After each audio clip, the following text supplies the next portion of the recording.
Jake Morrison stood on the bridge of the UNS Discovery and watched the stars blur past the main screen.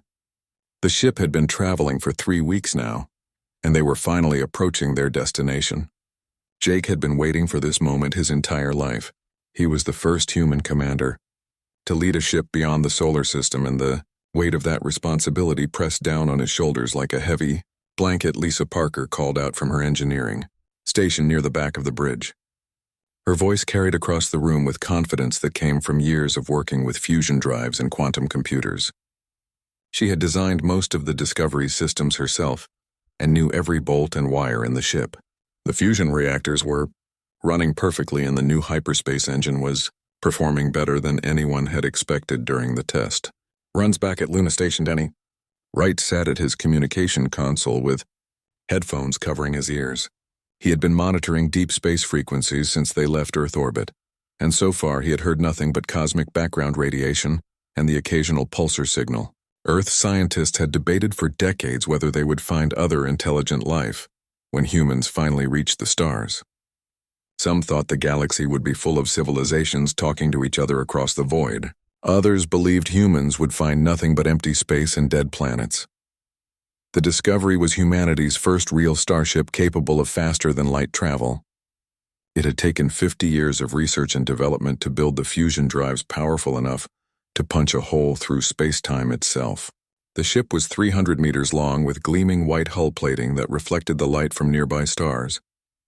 Inside were living quarters for 200 crew members, along with laboratories and workshops, for studying whatever they might find in deep space. Amy Richardson worked in the main science lab 3 decks below the bridge. She was the ship's lead xenobiologist, even though she had never studied alien life forms, because none had ever been found.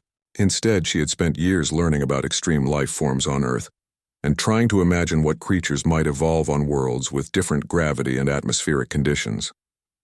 Her laboratory was filled with equipment for analyzing biological samples and atmospheric gases from any planets they might explore. The Kepler 442 system had been chosen as their first destination because telescopes on Earth had detected several potentially habitable planets orbiting the main star. The system was 43 light-years from Earth, which meant the Discovery's journey had taken them farther from home than any human had ever traveled before. If something went wrong out here, they would be completely on their own with no hope of rescue or support from Earth. Jake checked the navigation display and saw they would drop out of hyperspace in less than 6 hours. He had studied every piece of data about the Kepler 442 system that Earth's telescopes had gathered over the past century. The star was slightly smaller and cooler than Earth's sun, but it had at least 4 planets in stable orbits. 2 of those planets were located in the zone where liquid water could exist on their surfaces. Lisa called out that all systems were showing green across the board. The fusion reactors were running at optimal efficiency, and the hyperspace field generators were stable. The ship's artificial gravity was holding steady at Earth normal, and life support systems were recycling air and water with perfect efficiency. Everything was working exactly as designed, and the crew was ready for whatever they might find when they reached their destination. Danny suddenly straightened up at his console and pressed his headphones tighter against his ears. He had been hearing the same cosmic background noise for weeks, but now something was different. The random static and radio waves from distant pulsars were still there, but underneath it all he was picking up something else. It was very faint, and he couldn't be sure if it was natural or artificial, but it definitely wasn't random noise. Jake walked over to Danny's station and asked what he was hearing. Danny explained that there seemed to be organized patterns in the radio signals coming from the direction of the Kepler 442 system. The patterns were too regular to be natural phenomena, but too complex to be simple beacon signals. Whatever was generating these radio waves had to be using some kind of advanced technology. Amy came up from her laboratory when she heard about Danny's discovery. She had been preparing her equipment to study atmospheric samples from the planets they were going to explore, but now it seemed they might find something much more interesting than just rocks and gas.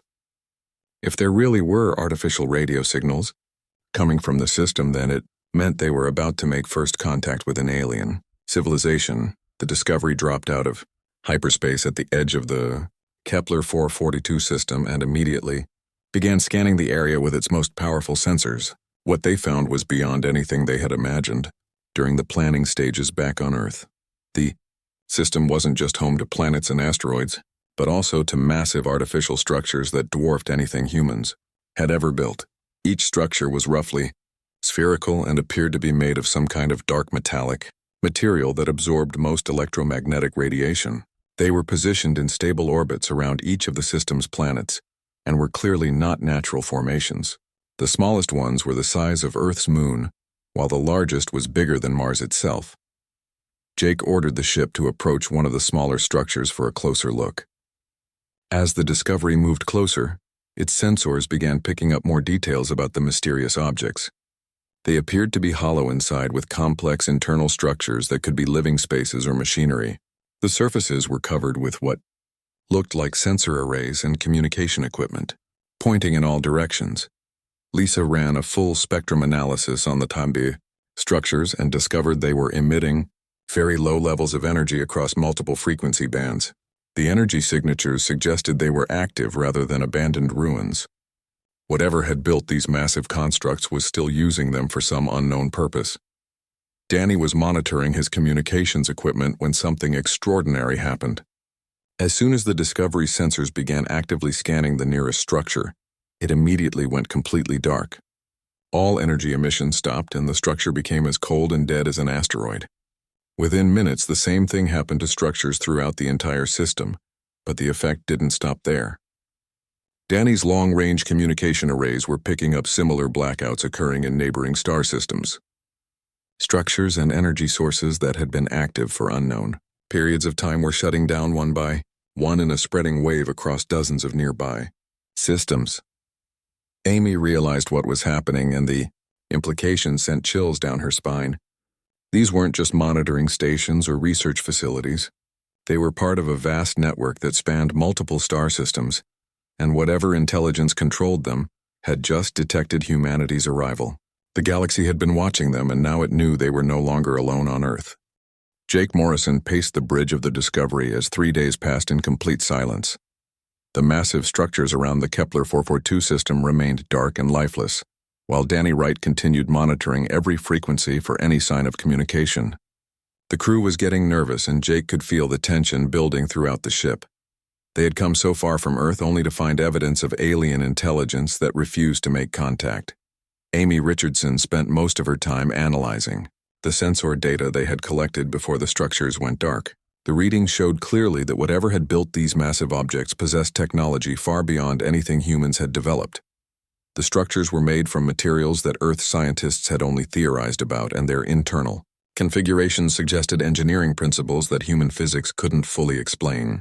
Lisa Parker ran continuous diagnostics on the Discovery systems because she knew their lives depended on being ready for anything. The ship was operating perfectly, but they were completely alone in an alien star system with no backup and no way to call for help if something went wrong. The nearest human settlement was over 40 light-years away, and even messages sent at light speed would take decades to reach Earth. Danny suddenly looked up from his console with wide eyes and pointed at his main display screen. Something was happening at the edge of the star system where space itself seemed to be twisting and bending in impossible ways. Ripples of distorted light were spreading outward like waves on water, and the background stars were shifting and blurring, as if viewed through moving glass. Jake ordered all crew members to battle stations as the space distortions grew larger and more intense. Whatever was causing these effects was using technology that made human hyperspace drives look like simple chemical rockets. The Discovery sensors were going crazy trying to analyze what they were seeing, but the readings made no sense according to human understanding of physics and engineering. The distortion suddenly collapsed into a single point of brilliant light that expanded rapidly into a massive fleet of alien spacecraft. Ships of every size and configuration emerged from what appeared to be some kind of advanced hyperspace portal that allowed entire fleets to travel together across interstellar distances. The alien vessels had smooth curves and flowing lines that looked more like living creatures than mechanical constructs. Jake counted over 300 ships in the alien fleet, and more were still emerging from the hyperspace rift. The smallest vessels were twice the size of the Discovery, while the largest were kilometers long with hull configurations that defied human engineering principles. They moved through space with fluid grace and positioned themselves in a perfect sphere around the human ship. A voice suddenly filled the Discovery's bridge, speaking in a language that sounded like musical tones mixed with electronic harmonics. Danny worked frantically at his translation computer trying to make sense of the alien communication, while Jake prepared to make humanity's first official contact with extraterrestrial intelligence. The moment that Earth's philosophers and scientists had debated for centuries was finally happening. The translation computer finally locked onto the alien language patterns and began converting their words into English.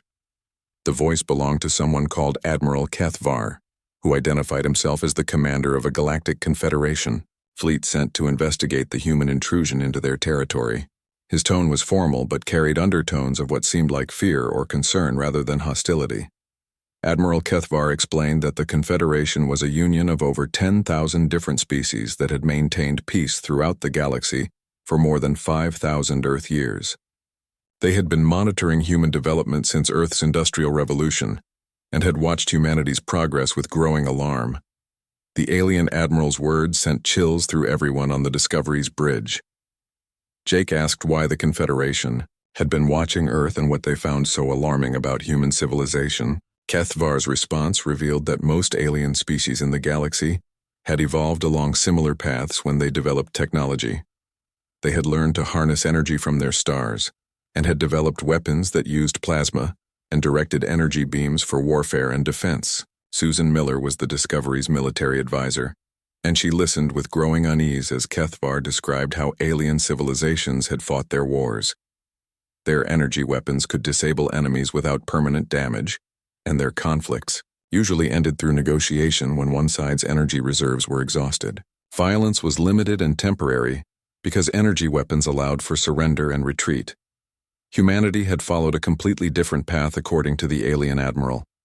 Humans had developed kinetic weapons that used physical force rather than energy to cause damage. Bullets and artillery shells created permanent destruction that couldn't be undone, and human wars had been far more brutal and decisive than anything the Confederation had ever seen. Kethvar's voice became more concerned as he described what Confederation scientists had observed during Earth's recent conflicts. Humans had developed missiles that could travel thousands of miles to destroy their targets and bombs that could level entire cities. But what truly terrified the aliens was humanity's latest development of electromagnetic railguns that could accelerate projectiles to incredible speeds. Amy Richardson tried to explain that humans had also developed energy weapons, and that Earth's recent history showed a trend toward more peaceful cooperation between nations. But Admiral Kethvar dismissed her arguments and stated that human nature was fundamentally different from other galactic species. Humans thought in terms of permanent solutions and final victories rather than temporary advantages. The alien fleet commander revealed that Confederation observers had detected human research into advanced railgun technology that could theoretically accelerate projectiles to significant fractions of light speed. Such weapons would be capable of destroying entire planets from interstellar distances and would make the galaxy's existing defense systems completely useless. Lisa Parker protested that humans had developed railguns for peaceful purposes like launching cargo into space and defending against asteroids. Kethvar acknowledged this, but pointed out that the same technology could easily be adapted for interstellar warfare. A species that could build planet-killing kinetic weapons represented an existential threat to every civilization in the galaxy. The Admiral delivered an ultimatum that made Jake's heart sink. Humanity would be confined to their own solar system indefinitely, while the Confederation decided what to do about the threat they represented. Any human ship that attempted to leave Earth's local space would be destroyed without warning. The galaxy's peace depended on keeping humanity isolated from other civilizations. Jake argued that humans deserved the right to explore space and make contact with other intelligent species, but Kethvar was unmoved. The Confederation had observed human history and couldn't risk allowing a violent species with advanced kinetic weapons to spread throughout the galaxy. The decision was final and non-negotiable. The alien fleet began moving into positions that clearly indicated they were preparing to escort the Discovery back toward Earth. Jake realized that humanity's first contact with alien intelligence had resulted in their imprisonment within their own star system. The galaxy was vast and full of wonders, but humans would never be allowed to see any of it. President Helen Brooks sat in the emergency meeting room deep beneath the White House as reports from the Discovery reached Earth through quantum communication arrays. The news of first contact had been classified at the highest levels, but world leaders were gathering in secret to discuss humanity's response to the alien ultimatum. The fate of human civilization now depended on decisions made in rooms like this, one around the globe. Dr. Kevin Adams stood at the head of the conference table with holographic displays showing technical specifications for Project Thunder. He was the head of Earth's Terran Defense Research Division and had spent the last 15 years developing weapon systems that could protect humanity from asteroid impacts and other space-based threats. His Railgun project had been designed for peaceful purposes, but now it might become humanity's only hope for freedom. General Paul Martinez reviewed intelligence reports about the alien fleet that was escorting the YAO Discovery back toward Earth. The Confederation ships used technology that was centuries ahead of human capabilities, and their numbers seemed endless. Traditional military thinking suggested that any conflict with such an advanced enemy would result in humanity's complete destruction within hours or days. Admiral Catherine Lewis had different ideas about how to handle the situation. She commanded Earth's space defense forces and believed that showing strength was the only way to gain respect from aliens, who viewed humans as primitive and violent.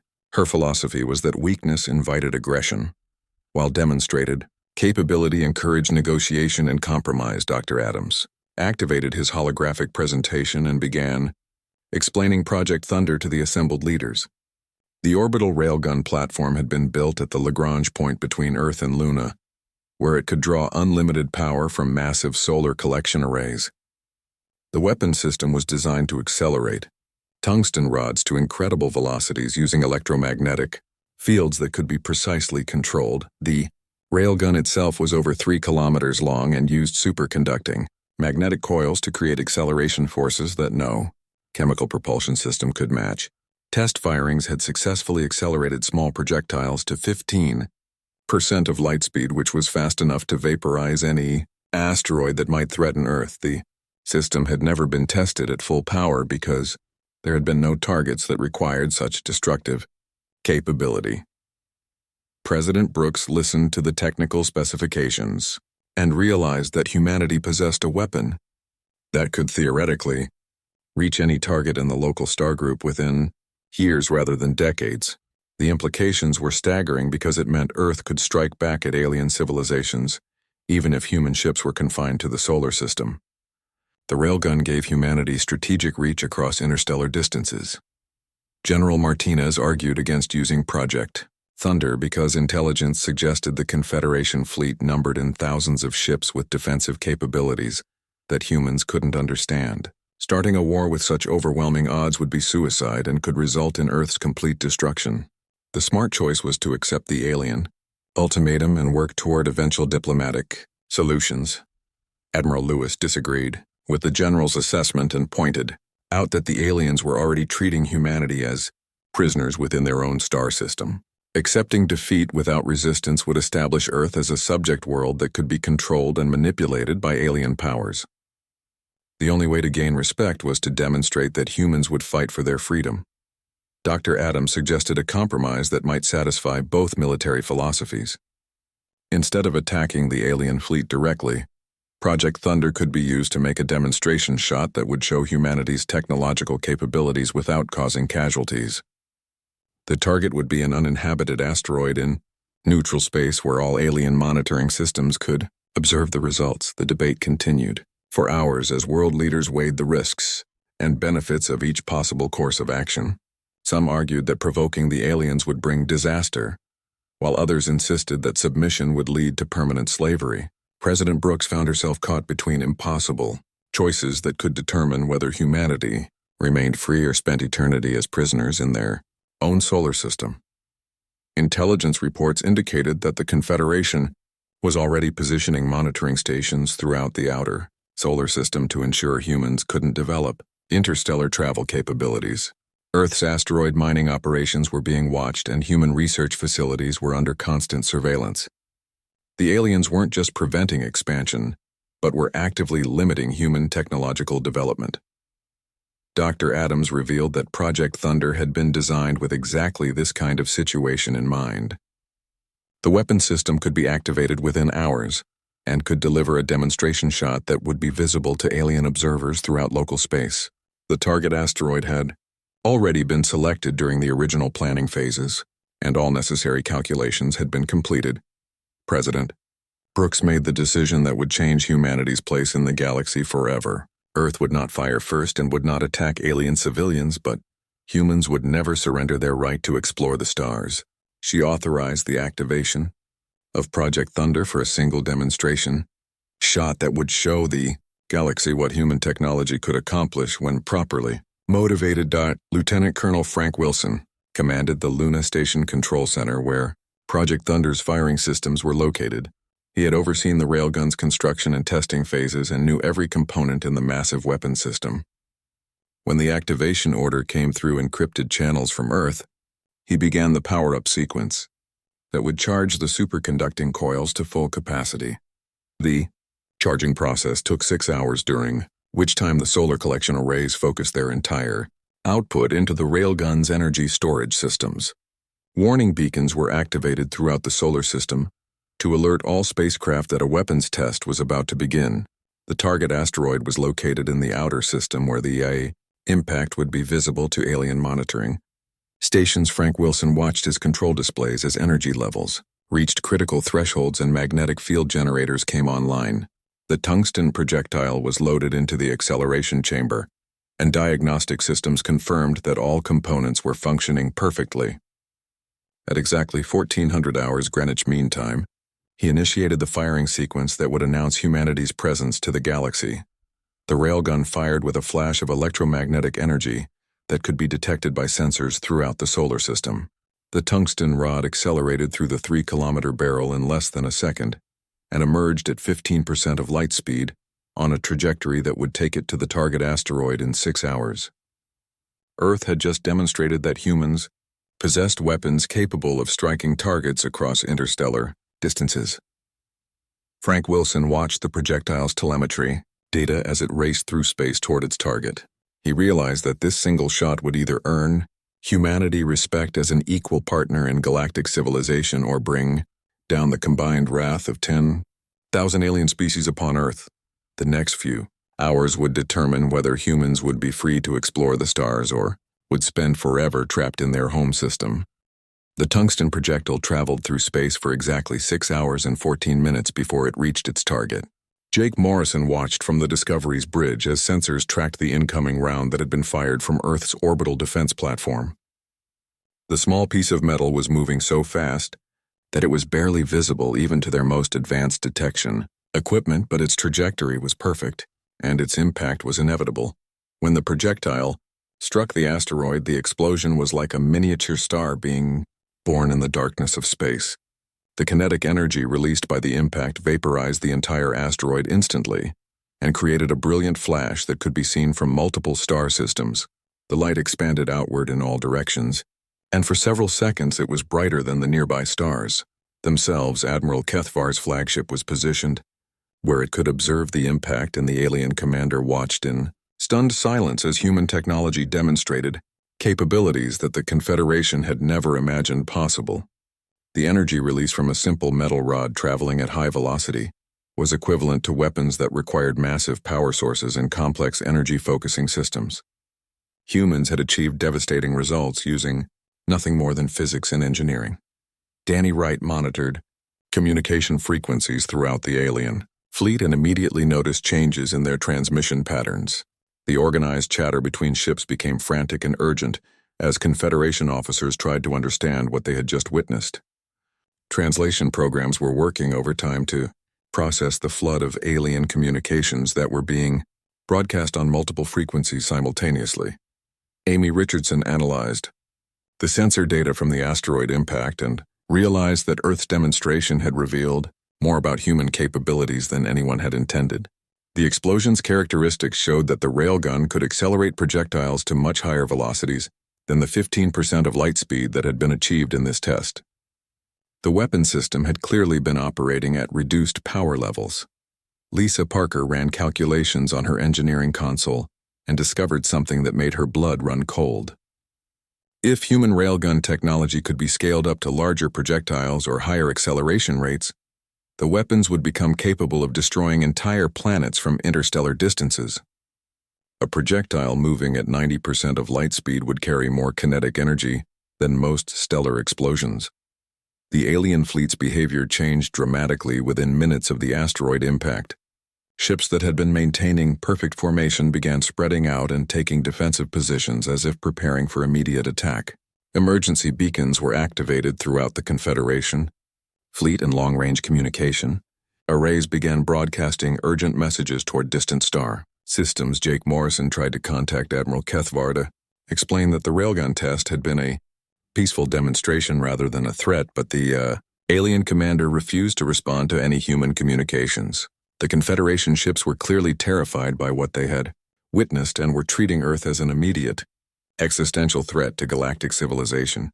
Danny Wright intercepted and translated fragments of alien communications that revealed the true scope of their fear. Confederation scientists were running calculations on human railgun technology and discovering that scaled-up versions of these weapons could theoretically accelerate projectiles to near light speeds. Such weapons would be virtually unstoppable and could sterilize entire worlds from light years away. The implications of relativistic kinetic weapons were staggering because they represented a completely new category of threat that the galaxy had never faced before. Energy weapons could be deflected by shields and absorbed by armor, but projectiles, traveling at significant fractions of light speed, carried so much kinetic energy that no known defensive system could stop them.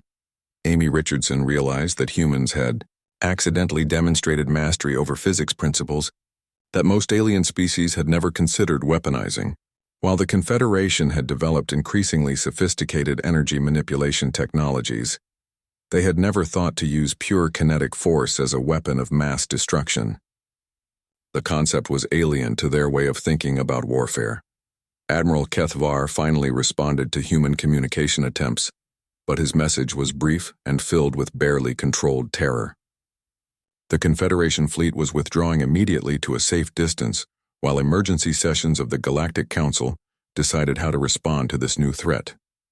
Humans had proven they possessed planet-killing weapons that made the galaxy's existing military forces obsolete. Lisa Parker intercepted technical data that the aliens were transmitting about human railgun capabilities, and she realized that their calculations were actually more accurate than Earth's own projections.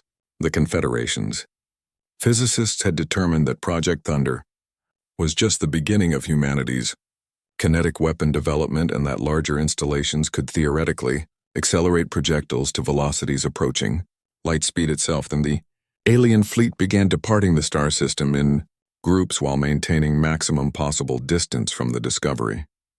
Their formation had completely collapsed, and individual ships were fleeing toward different hyperspace jump points, as if they couldn't get away from human presence fast enough. The organized military force had become a panicked retreat within hours. Danny Wright monitored long-range communications as news of the human railgun test spread throughout the galaxy at faster-than-light speeds. Star systems that had been bustling with trade and communication traffic for thousands of years suddenly went silent as alien civilizations realized that a new player had entered the galactic stage with weapons that could threaten everyone. Professor Ellen Carter received the technical data about the railgun test at her laboratory on Earth and immediately began running her own calculations about the weapon's theoretical capabilities. Her results confirmed what the alien scientists had discovered and revealed that humanity was indeed on the verge of developing the most destructive weapons the galaxy had ever seen. The response from alien civilizations was unprecedented in galactic history. Trade routes that had operated for millennia were abandoned overnight as species retreated to their home systems for safety. Deep space monitoring stations went offline, and interstellar communication networks fell silent as everyone waited to see what humanity would do next. Jake Morrison watched the last Confederation ships disappear into hyperspace and realized that Earth's demonstration had changed everything. Humans were no longer considered primitive savages who needed to be contained, but were now viewed as the galaxy's most dangerous species. The Railgun test had earned humanity fear and respect, but at the cost of complete isolation. Admiral Kethvar transmitted one final message before his flagship vanished into hyperspace. His words were translated into English and broadcast throughout the Discovery, where every crew member could hear them. The alien commander said that the Confederation would pray to whatever cosmic forces they believed in that humanity would choose, wisdom over destruction, because the galaxy's survival might depend on human restraint. The silence that followed was deeper and more complete than anything humans had ever experienced. An entire galaxy had gone quiet because Earth had fired a single railgun round at an empty asteroid. The demonstration of kinetic weapon technology had terrified civilizations that were thousands of years more advanced than humanity, and now everyone was waiting to see what humans would do with their newfound power. 6 months passed after the railgun demonstration, and Earth had become the most feared world in the galaxy. No alien vessel dared to approach the solar system, but long-range sensors detected massive military buildups in distant sectors where the Confederation was preparing for either war or complete isolation from human space. President Helen Brooks faced impossible decisions every day as reports came in about the galaxy's reaction to humanity's display of kinetic weapon technology. Dr. Kevin Adams worked around the clock at his research facility where unlimited resources had been allocated to defense projects. The success of Project Thunder had proven that human railgun technology could be scaled up to create weapons of unimaginable destructive power. His teams were already designing ships that could carry multiple railgun systems and accelerate projectiles to velocities that would make interstellar warfare possible from Earth orbit. General Paul Martinez studied intelligence reports that painted a grim picture of humanity's situation. The Confederation was building defensive installations throughout nearby star systems, and their technology was advancing rapidly as they tried to develop countermeasures against kinetic weapons. Every day that Earth waited to act was another day for alien civilizations to prepare for possible conflict. Jake Morrison had returned to Earth aboard the Discovery and now served as an advisor to the Global Defense Council. His first-hand experience with the Confederation fleet made him uniquely qualified to understand how aliens viewed humanity's technological capabilities. The fear he had seen in Admiral Kethvar's communications convinced him that military solutions would only lead to mutual destruction. The solution came from an unexpected proposal that Jake presented during a closed session of the Defense Council.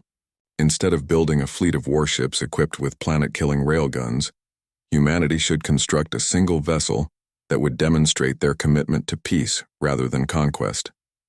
The ship would be called the UNS Peacekeeper and would serve as both a diplomatic platform and a technological showcase. Lisa Parker volunteered to design and command the Peacekeeper.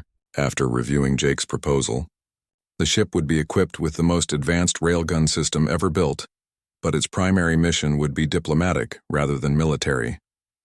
Every aspect of the vessel's construction and operation would be completely transparent to alien observers who would be invited to study human technology firsthand. The Peacekeeper's design was revolutionary because it incorporated alien observation stations directly into the ship's structure. Representatives from any Confederation species brave enough to work alongside humans would have full access to all systems except the railgun's firing controls. This unprecedented level of transparency would prove that humans sought knowledge and cooperation rather than domination. Amy Richardson joined the Peacekeeper project as head of xenobiological research and diplomatic protocols. Her job would be to establish communication and cooperation procedures with alien species who had never worked directly with humans before. The success of the entire mission would depend on convincing galaxy civilizations that humans could be trusted, despite their terrifying weapons. President Brooks announced the Open Hand Protocol during a broadcast that was transmitted throughout human space and beyond. Earth would share its railgun technology with any alien civilization that wanted to study it, but only under conditions that prevented the weapons from being used for aggressive purposes. Humanity would become the galaxy's protectors rather than its conquerors. Admiral Catherine Lewis was appointed as the first human member of the Galactic Defense Council after the Confederation reluctantly agreed to lift humanity's quarantine. Her appointment came with strict conditions that required Earth to use its kinetic weapon technology only for defending against threats that energy-based weapons couldn't handle. Humans would serve as the galaxy's shield against dangers that other species couldn't fight. The Peacekeeper launched from Luna Station 18 months after the first Railgun demonstration and immediately began its diplomatic mission to every major Confederation world. Lisa Parker commanded a crew of humans and aliens who worked together to prove that species with different technologies and philosophies could cooperate for mutual benefit. At each stop, the Peacekeeper conducted joint scientific experiments that combined human kinetic engineering with alien energy manipulation techniques. The results often exceeded what either species could accomplish alone, and demonstrated that diversity in technological approaches could lead to breakthroughs that benefited everyone.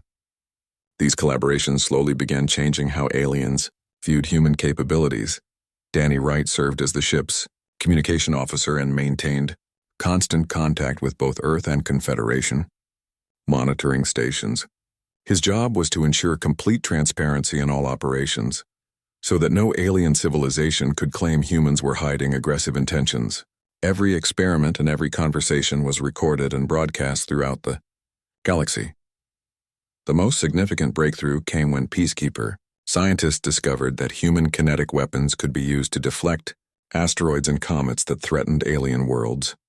Energy weapons that could vaporize small objects were useless against massive rocks traveling at high speeds, but railgun technology could alter their trajectories from interstellar distances.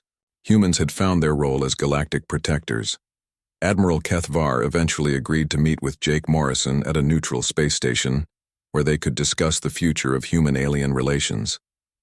The Confederation commander admitted that his initial fear of human weapons had been replaced by respect for humanity's restraint in using their technological advantages. The galaxy had learned that the most dangerous neighbors could also be the most reliable allies. The Galactic Congress convened for the first time in over 1,000 years to formally welcome humanity into the interstellar community. President Brooks addressed representatives from across the galaxy and explained that Earth's kinetic weapon technology would be used only to defend against threats that conventional energy weapons couldn't stop. Humans would serve as guardians rather than conquerors. Lisa Parker took the Peacekeeper on its first patrol of the galaxy's outer rim, where unknown dangers might threaten established civilizations. The ship's railgun remained powered down, but ready to defend against anything that the Confederation's energy weapons couldn't handle. Humanity had earned its place among the stars not by conquering other species, but by choosing when not to use their overwhelming technological advantages. The galaxy was no longer silent, but filled with careful communications between species who had learned to respect each other's unique capabilities. Trade routes reopened and scientific cooperation flourished as humans shared their kinetic engineering knowledge in exchange for alien energy manipulation techniques. The fear that had initially divided them had been replaced by mutual understanding. Jake Morrison stood on the bridge of a new exploration vessel and watched as human and alien crew members worked side by side to prepare for humanity's next journey into unknown space. The galaxy was vast and full of wonders that were finally open to human exploration.